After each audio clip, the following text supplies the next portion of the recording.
do you see as your role as the mentor? What wise guidance are you about to offer? Well, Chris is not a beginner in our line of music making, and I see as my position in this mentor-mentee situation that I can share with him a few of the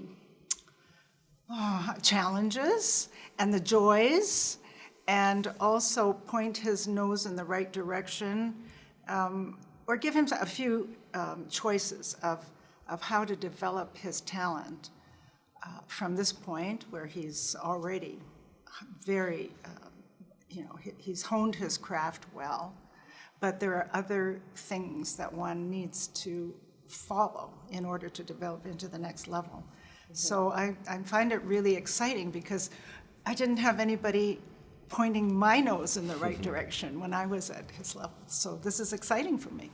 Chris, was there a moment for you when you knew that pursuing contemporary music would be your life's work?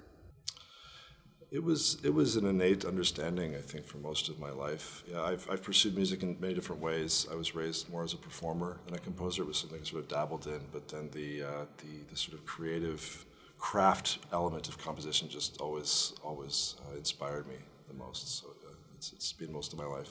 Yeah. Is there a signpost for you down there that you're aiming towards? That's a great question. I think most composers, and perhaps it's a vain pursuit, but you ultimately want your music to outlive you, right? And you want your music to still have value, because when you're alive, there are a lot of things at play that might contribute to your music being, championed or celebrated in different ways. But when you're out of the picture, it's really the raw notes that you've put on the page that will determine whether what you did was valuable or not. Like I'm a believer in like the harsh critic of sort of the passage of time. I mean, ultimately, when all those personal and political things sort of dissolve away, I mean, you're just left with the notes on the page, and then there's a sort of Darwinian thing that happens there. And I mean, ultimately, even if it is, in a sense, it's a vain project because you're trying to pursue immortality for yourself. But ultimately, I go back to like the great works that move me, that have inspired me.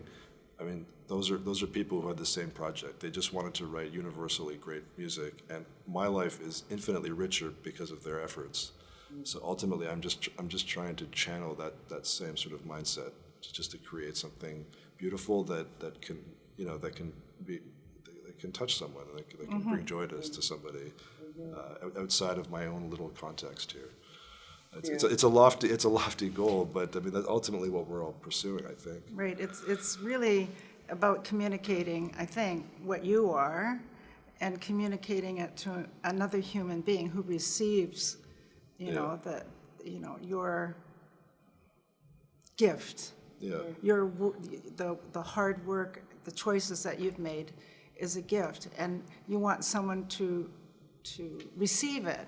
Yeah. Respond to it, and you want your music to have a resonance over a period of time. And if you resonate, if your music is true, and I've held on to this through thick and thin, if your music is true, if it really reaches high and is a true expression of whatever it is you happen to be at that point in your life, another human being will resonate with it, and that's how the music is given life.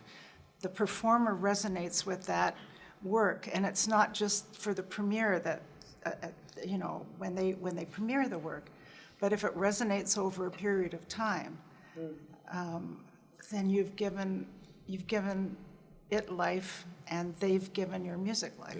Yeah.